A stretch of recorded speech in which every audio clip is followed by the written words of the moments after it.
Hey guys, this is the MMA breakdown back with my predictions for UFC Fight Night 83, Cowboy versus Cowboy.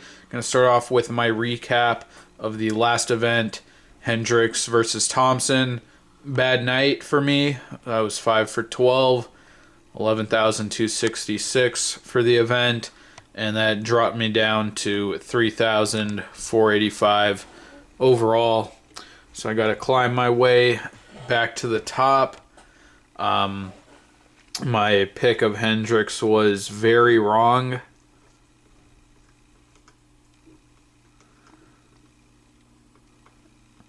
And, yeah, just showing you my picks there. Missed a lot. Can't remember the last time I did that badly on an event. All right.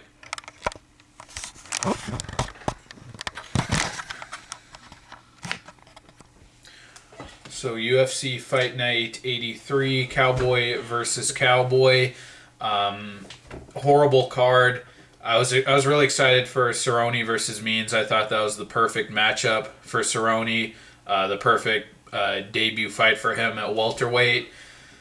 But the card was always terrible. There have been several changes on the prelim card, but now with Means falling out, Oliveira stepping in, the card is that much more uninteresting. Throwing Oliveira in there, it's pretty much meaningless, I think, unless he gets a win, but I think that's very unlikely. And, it's just a late replacement fight, not a fight that would ever be made under normal circumstances. And then, like I said, the prelim card is just terrible. The worst UFC card in a long time. I can't remember the last one that I disliked this much, so I'm definitely not a fan. Again, I apologize for the late video. I'll try to make up for that. I'll try to have my UFC London and 196 predictions out pretty soon. And follow me on Twitter. My link is in the description as always. Okay, so starting off with the Fight Pass prelim card at heavyweight, Anthony Hamilton versus Shamil Abdurakhimov. Pretty meaningless fight. Abdurakhimov got pounded out by Timothy Johnson in his last fight, which was his UFC debut. And Anthony Hamilton, a pretty low-skilled, bottom-of-the-barrel UFC heavyweight, has wins only over Ruin Potts, Daniel Omielanczuk, and the Omielanczuk fight was just a clinch fest, really, where he just won on his size, his strength, his ability to hold Omielanczuk against the fence. The Ruin Potts fight, he finished him with body shots from Mount, which looked pretty terrible anyways. So neither guy... especially Abdurakhimov. Haven't seen much of his game. Anthony Hamilton looks like a low-skilled guy who can pick up some wins with his size and his strength, his ability to out-muscle guys. I'm just going to make a blind pick here. I'm going to take Abdurakhimov because I just don't see much in Hamilton's game. He was run over by Todd Duffy and Alexei Olenek. Abdurakhimov might be a scary guy because he's a Dagestani fighter. So I'm just going to take Abdurakhimov here, but that's enough on that fight. Women's bantamweight, Lauren Murphy versus Kelly Foshholtz. Another irrelevant fight, and I'm not going to make a pick because it's Foshholtz's debut. But Lauren Murphy doesn't seem like she's UFC caliber, and I wouldn't really want to make a pick anyways if it was if she was fighting someone who was not making their debut. But moving on, a women's bantamweight, Marion Reneau versus Ashley Evans Smith. Marion Reneau has looked better than the little we've seen from Smith. I thought that Smith was doing okay against Raquel Pennington. I think she took her down early in that fight, and then at the end of that first round, Pennington created a scramble, was able to get behind her and get that bulldog choke and choked her out. So not a good outcome for Smith. Reneau, I really liked her win over Jessica Andrade. She did get dropped, and that's how she ended up on her back. But from there, locked on the triangle against a Brazilian. So I thought that was pretty impressive, and she showed she has submission ability. And then in her debut against Alexis Dufresne, she was able to batter her on the feet. While she didn't look like a great striker, she was effective. So I'm going to go with Reneau here.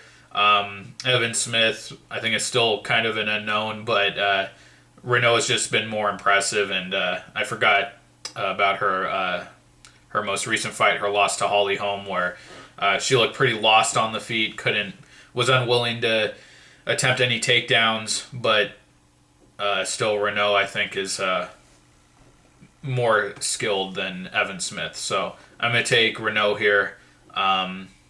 Maybe by submission, because Evan Smith seems like she might want to get it to the ground, but I don't know, but definitely going with Reneau. All right, next up on the FS1 prelim card at welterweight, Jonathan Webb versus Nathan Coy. I definitely have to go with Webb here. You got to go with the more youthful fighter here. Nathan Coy, super old. I think he's 38, 37. Did not look impressive on Tough. I think he got one win in the house, but then he got choked out by Vicente Luque. And in the UFC, in his debut fight, fought Danny Roberts, I believe his name was, another debuting fighter.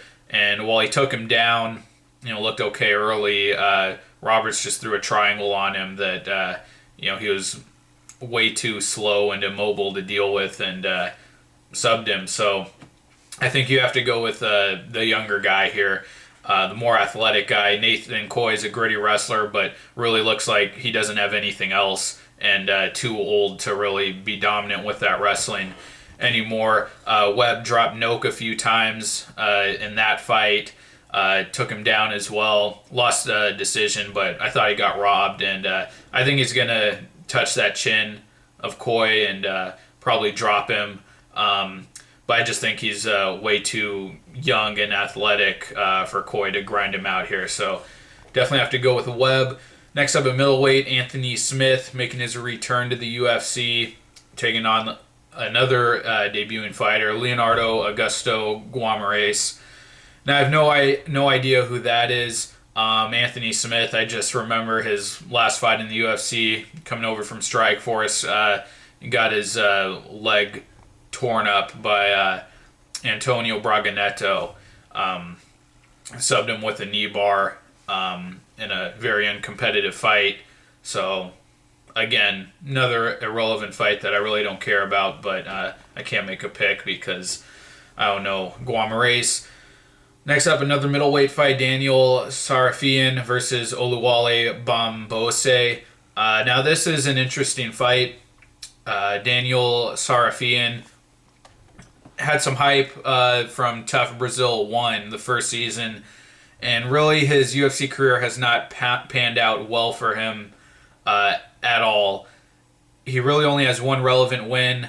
That was against Eddie Mendez, and that was his first fight in the UFC, I believe, and that was Mendez's debut fight, and he never fought in the UFC again after that. So that doesn't really show too well for Sarafian, that being his only legit win. And then, of course, in his last fight, got the win, but that nothing really significant happened in that fight. Both guys were just getting started. I know there's some hype around Bamgbose. I have not seen any of his fights pre-UFC against Hall. Obviously, I only really remember the finish. I don't remember what happened before that point too well, but obviously it wasn't much. I definitely see the logic to take Bamgbose here. I think he's probably the wiser pick. Sarafian is prone to having really bad performances, coming in out of shape. The Kunimoto fight is the one that really sticks out in my mind. He got dominated by Cesar Mutante Ferreira, another fighter who's been really inconsistent. But I didn't think he looked too bad in his last fight against Antonio dos Santos, and he was coming off of a layoff at that point as well. Bamgbose might be a killer, a destroyer, but Sarafian, looked the part as well when he was on tough. Even if he was fighting low-level competition, I remember he knocked someone out, and I think he knocked out the eventual winner, Sergio Moraes, with a flying knee. So he's athletic as well. He also had a really strong performance against Dalloway in the UFC, where he was boxing him up. I think dropped him early in that fight, and ended up losing the decision, but it was a close fight, and he was looking really strong early. I can't take Bamgbose here, even though I think that might be the safer pick. But Sarafian just has the UFC experience. He's still talented, even though he hasn't been winning a lot. And if these guys are going to go right at each other and slug it out, I think Sarafian definitely has the power and the athleticism and the strength to hang with Bamgbose.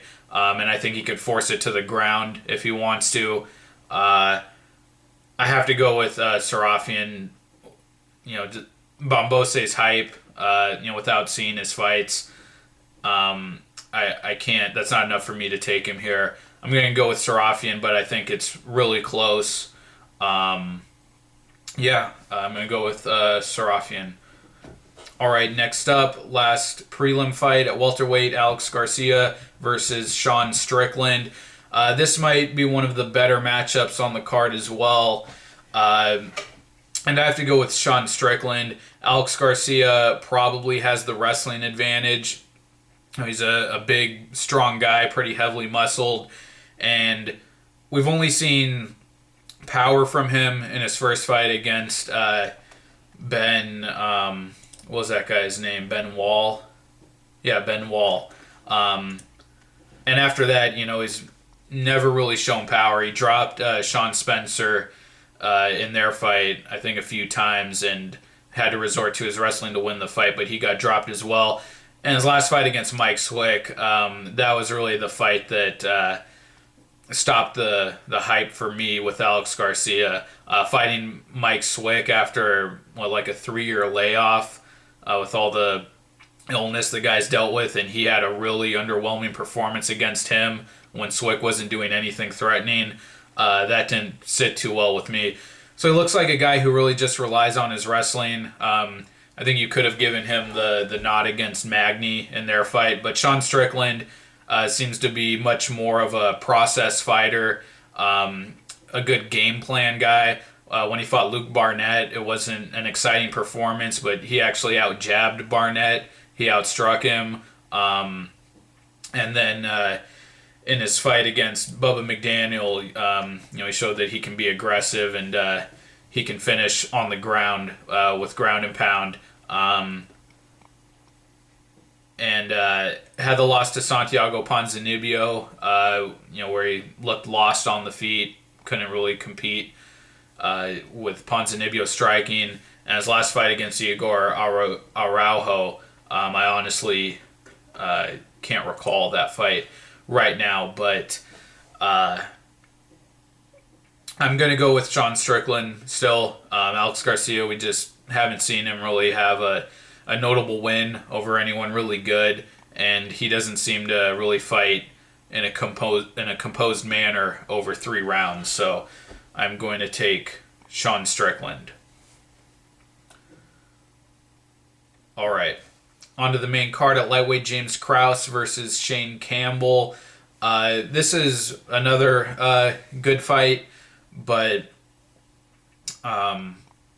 James Krause obviously has the UFC experience, has several more fights than Campbell. He's picked up some wins over OK Competition, Sam Stout, Darren Cruikshank in his last fight. But he's still really inconsistent. The loss to Valmir Lazaro I thought was really bad. Not that Krause was finished or got dominated, but he just seems so focused on being crafty and using an orthodox movement that he sacrifices volume and just sacrifices punches landed. And Lazaro was just able to pick him apart a little bit more, and ended up getting the decision win. And Krause really wasn't able to change it up at all. He couldn't find a way to get the win. Shane Campbell, I thought he was looking pretty good actually in his debut against John Makdessi. Was starting to chew him up with the leg kicks, but ate the knockout punch. And then his last fight against Elias Silverio, I thought that was a really nice performance. He out-wrestled and out-grappled a pretty good grappler, and on the feet, he outstruck him and had the better cardio. So I'm going to take Campbell here. I know that's probably not a logical pick just because of Krause's UFC experience, the guys he's fought, but Krause is another really inconsistent guy who I don't think has really, put together his game well, over all of his fights. And I think he really does sacrifice volume and process for just trying to be clever and crafty. So I'm gonna take Campbell here for a decision, I think. All right, next up at middleweight, Chris Camozzi versus Joe Riggs. Joe Riggs, I mean, it seems like the guy has nobody looking out for him. He should have retired long ago. Now, with that being said, Chris Camozzi is a very underwhelming fighter. Occasionally, he picks up a win in a weak division, though, against pretty weak competition. I mean, his last fight against Tom Watson, pretty meaningless.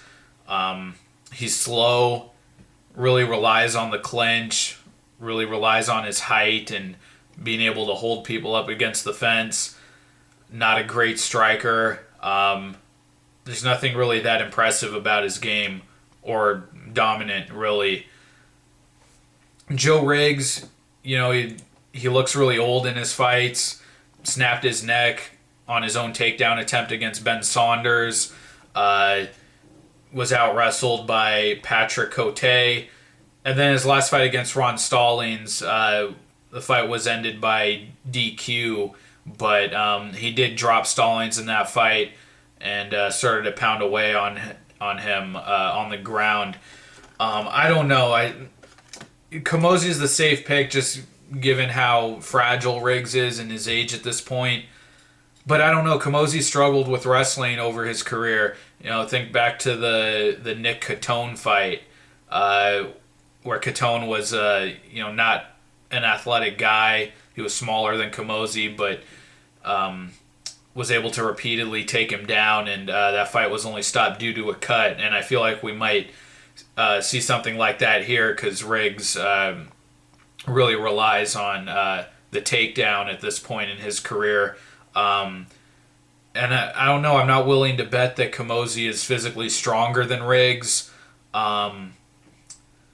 might catch him with a knee or something, some short elbows from the clinch, but otherwise I just don't see Camozzi, really having enough of a game plan, having enough of a dominant skill to really stop Riggs. So I think I'm going to take Riggs here. I know it's probably a bad pick, but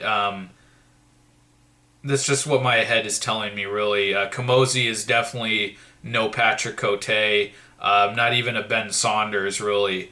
So I'm gonna take Riggs here.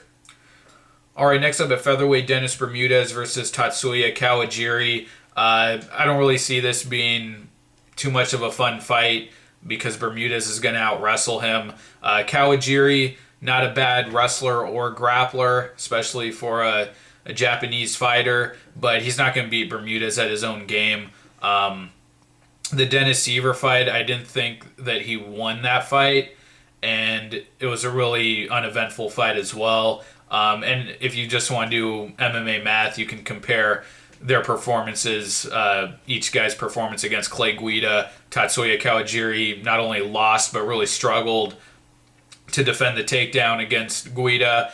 He got dropped early in that fight. And Bermudez ran through Guida like a hot knife through butter. Bermudez, I think, has shown his ceiling. He can't beat the better guys in that division, guys who can threaten him on the feet. Jeremy Stevens and Ricardo Lamas. But Kawajiri, I don't see him. He's not at that level. And, while he had a good wrestling game in his last fight against Jason Knight, was able to not get submitted, even though Jason Knight had a pretty nasty guard and was tying him up from every position on the ground. Kawajiri had top position, but even with that, I don't see him getting on top of Bermudez. Bermudez is younger, should have the better wrestling ability, and I see him coming out on top in a grappling match. So I have to take Bermudez here for a decision. All right, next up at bantamweight, Cody Garbrandt versus Augusto Mendez. Pretty bummed that John Lineker fell out. That should have been a good fight, and I think I was definitely going to take Lineker to win that fight. But Augusto Mendez, I have no idea who this guy is. Cody Garbrandt, I thought he had a really impressive performance against Marcus Brimage in his debut.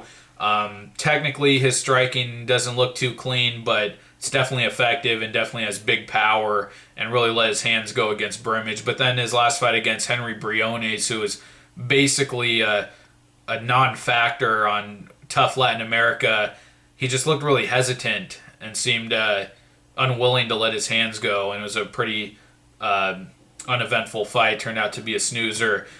So I'm not sure where Garbrandt is at, but again, Mendez making his debut. I have no idea who he is. I can't make a pick. I would assume Garbrandt is going to win though, but I think Mendez is a jiu-jitsu guy. If it gets to the ground, who knows? I don't know. All right, next up, the co-main event, a middleweight, Derek Brunson versus Roan Carneiro. Derek Brunson's a solid fighter, and it's pretty disappointing that he hasn't been able to fight more often because he's on a 3-fight win streak over not great competition. The Lorenz Larkin win was probably his best win, and was competing well against Yoel Romero, which was his last loss. But a super athletic guy, has wrestling ability, has knockout power. We saw that in his last fight against Sam Alvey and also his fight against Ed Herman. Just ran through those guys. And Roan Carneiro, I've never seen him fight aside from his last performance against Mark Munoz. And, he jumped on his back early in that fight, capitalized on I believe it was off of a takedown attempt from Munoz, took his back and subbed him out quick. But I don't know. I can't chalk that up to, Roan Carneiro being a real force in the division. It was Mark Munoz. He was at the end of his career. That was his second to last fight in the UFC. He had looked pretty bad, leading up to that fight. He's coming off of the Machida loss. And actually, I think it was the Musasi loss as well. That was the fight before the Carneiro loss. I don't see what Carneiro's going to do to Brunson. I mean, if he gets him to the ground and they start scrambling and going sub for sub, sure. But other than that, I don't think Carneiro's going to have nearly enough striking ability or wrestling ability to make use of that submission game against Brunson. Brunson is he's a freight train, really. He's got speed, he has power, good wrestling. Definitely going with Brunson there. All right. The main event, Donald Cerrone versus Alex Oliveira. At welterweight, Cerrone making his welterweight debut. And I have to start off by saying I think this is going to be a great move for Cerrone going up to welterweight. At lightweight, he lost on speed. I think he was too tall for the division. That might sound a a little strange, but Anthony Pettis and Dos Anjos were able to expose him going to the body, and lost on speed as well. When you think about it, he's a pretty slow guy. Even the fight he won against Edson Barboza, Barboza was lighting him up early. And the Nate Diaz fight, Diaz was just beating him to the punch. So I think going up to welterweight will help him a lot. Guys aren't going to be smaller than him and able to, attack the body like they were doing at lightweight. And I think it's just going to make him stronger. He already had big power at lightweight. I don't see how going up to welterweight could diminish that any. It'll probably only enhance it. But Alex Oliveira, come on. I mean, he's really a sucker's bet if you're going to take him here. He is a strong prospect, and I like him. I really liked his debut performance, even though he lost against Gilbert Burns. But he's not like a Conor McGregor. He's not some super talent just tearing through guys. Really struggled in the Joe Merritt fight. Had to rely on his grappling, and even there on the mat, he wasn't super dominant. It was pretty back and forth.